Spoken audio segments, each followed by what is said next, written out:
All right, everybody, welcome back to the channel.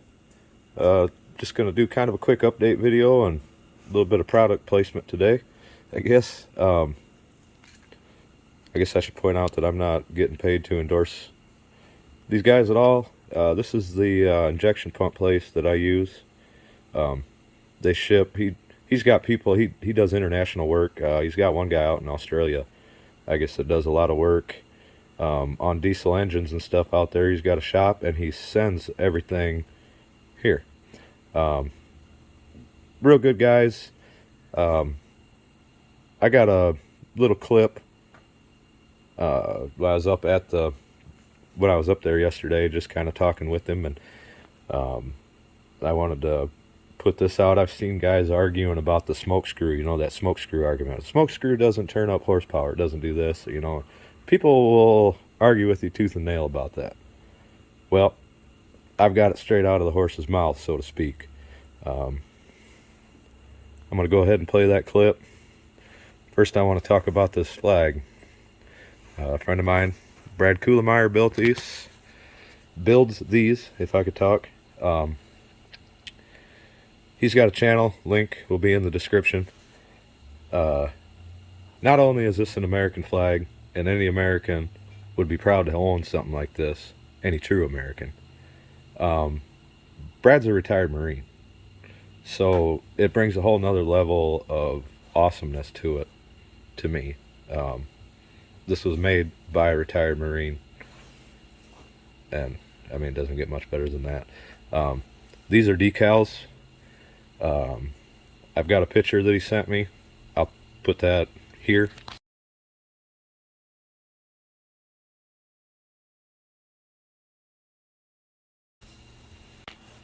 Where he's engraving them. So he can do the decals, obviously, but the engravings he's going to like a little bit better. This was kind of a test pilot, kind of. But I think it's awesome, personally. The sign there. He talked about getting ones that were more transparent so that the American flag would stick out more. But the possibilities are endless. Custom built to however you want it done. He's making these and selling them right there on his YouTube channel. Another thing I want to talk about, he's got an Instagram account that he put one of these flags up that he was trying to sell on Instagram, and Instagram shut it down, said that it was offensive. He had to message them and go through a whole process, he said, but he did get the post put back up. What the hell, I'm trying to sell an American flag here. Well, how is this? So anyway, I want you guys to help me get this out. I mean, look, that thing is awesome. Imagine that hanging up on your wall, guys. So anyway, back to the diesel injection. Check out the clip here. Talks about the smoke screw. Anos is the old guy. He was not there. He's the one that knows about the WD-45 pumps, and I just got to go back up and talk to him about it. And he's going to explain to me how to adjust everything. But the young guy, he didn't exactly know, and that kind of shows in the video. But the guy that I was working with was the apprentice. So yeah, after we do that, I'm going to bring you back and tell you some bad news on our 45 build. All right. This one I set, the way it's set now is 130 horse. Okay. And if you loosen the jet, 165. 3/4 of a turn. 3/4 of a turn on this screw. It'll go to 165. 165. I got the internal set at 165, and then I put this down to your. That way you have a little bit of. Then I can play with it. Play with it to make it work. So we're at 130 right now. Yes. Okay, that should be about perfect for my application here. And then in the future, I do plan on getting it some more air. Okay. And then hopefully turning that up some more. So that'll be really nice to be able to get up to 160. Yeah. That's quite a little bit of play for me. Yeah, that's generally people like a little bit of room there so they can play with Absolutely. it. And if it Absolutely. seems to have a little bit plenty, you can turn it in just a little bit to Get a little bit less little out bit of it. less out of Okay. it. If it's if 130 horse is a little plenty. I'm pretty sure I got enough airflow for 130. From what I've 130. been doing research on, 130 should be just fine. Okay. So, Okay. Yep. so that'll be good. All right. So then this one up here, that's the one I'm really curious about on the adjusting of that one. For the fuel screw? Yeah, just there's a way to adjust them on the outside of the pump to get different horsepowers and fuel flows from what I've read, and I don't exactly understand it. Well, let's see. It's been a while since I played with that. This screw here, these lengths. Let's see, how was that? If you want more fuel on the high end, I think you need to take this off and put washers on the top here, and it lengthens this, and it has more leverage against the governor, and then it holds it up open a little longer. Okay. And that there's different ways. I've played with it on the test stand one day, and I can't remember exactly how that one. Okay. You know exactly what I did to get. They wanted a lot of fuel, not as much on the low end.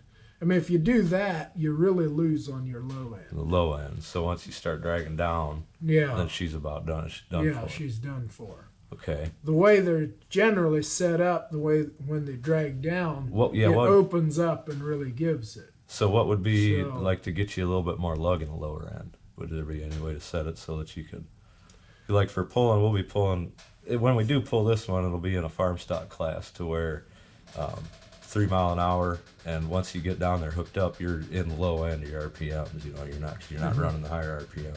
Right. You're really lugging, and that's kind of what gives you that extra boost at the pull is that low end lugging power.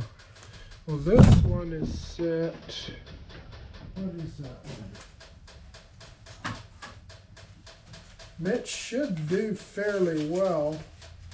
Yeah, what did we do? It's doing 40 cc's Okay. At 1500, and clear down to 800, it's still doing 40. Still doing 40. Okay. So it should do pretty good on the low end, I would think, the way it's set. Okay. So we're looking right around 40 horsepower on that pump then. It should be, yes, 40, maybe a little. Yeah, it should be around 40 because your CC, this is a 6-cylinder, but generally your CC's at 2,000 RPMs. With a 6-cylinder, you go times 1.5. Times 1.5. Is your approximate horsepower. Okay. Gotcha. And that's PTO horsepower. Right. But That's, okay. so- That's not crank horsepower. yeah, that's not crank, Oh, that's okay. PTO. Gotcha. But the lower the RPM, it's not as accurate that Absolutely. way. So, Okay. you know, Okay. Well, that's pretty neat. I sure appreciate that information. yeah. Definitely. Okay. So anyway, that was pretty cool. That the whole smoke screw argument. If that smoke screw isn't doing something, when you screw that pump, mess with it. If it doesn't do anything on your tractor, there's something wrong with the pump. You know, something's going on with the metering to where it's already flowing the max amount that it can. You understand what I'm saying? So that's when people, I changed my smoke screw. Nothing happened when I did that. Nothing happened. It doesn't do anything either way. You're full of crap. I've heard it myself. And I try to stay out of the arguments, but I've been told that myself, you know. So something's not right with your pump, guys. That's, yeah.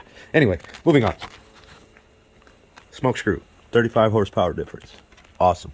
Anyway, if you can see right down here, if I can get my phone to focus, see right there? That is a crack. Same with right there. And right there. Now we couldn't see these until we got the sleeves out. So Tom was, oh my God, did we do that? You know, when I was pounding the sleeves out.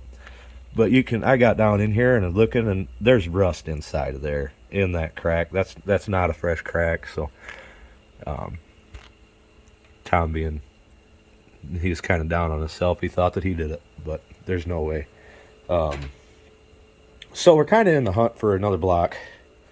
Got a couple of leads that I'm waiting to hear back on. But if all else fails, it's not like this isn't fixable. The welding and stuff will be relatively cheap.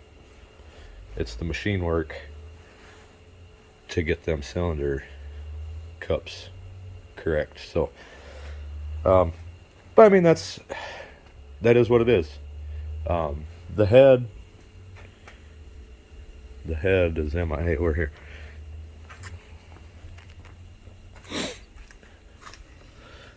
There are 0 physical cracks in this head, and that is extremely rare for these.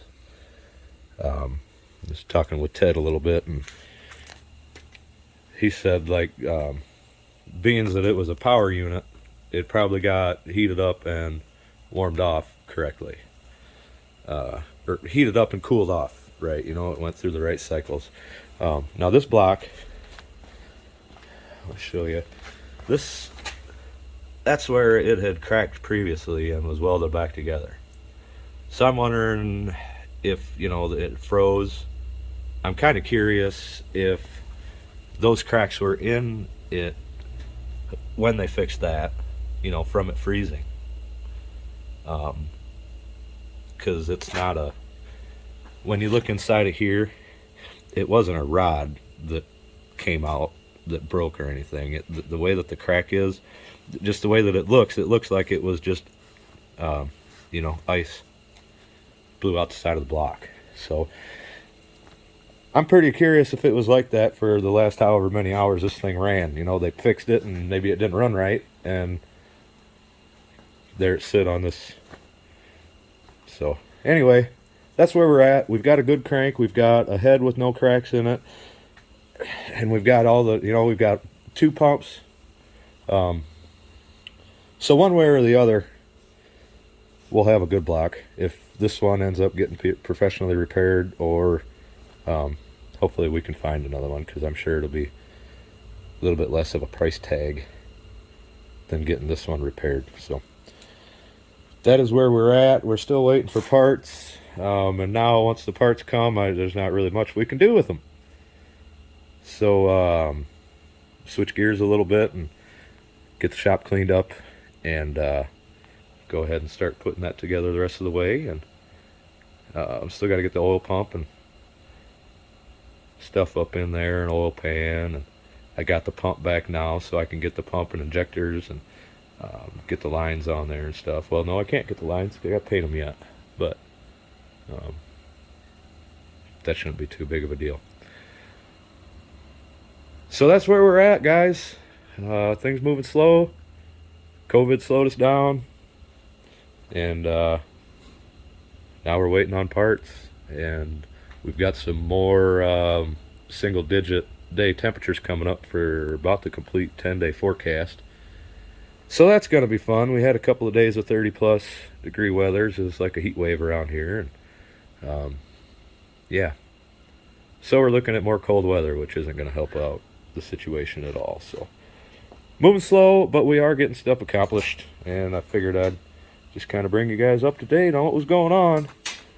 And like I said, link below to Brad's channel, so that you can contact him, and if not, you can always message through me, and I can get in touch with him for you. But give that a thought. And I'd like to appreciate everybody for watching. I'm pushing 800 subs, which is, you know, just has got me humbled, I guess is the word. Just happy that you guys are enjoying the content, and I hope you guys are able to learn from me, or you know, learn what not to do sometimes. Stuff like that. So, like I said, thank you a lot for watching, and I hope to catch you guys on the next one. America.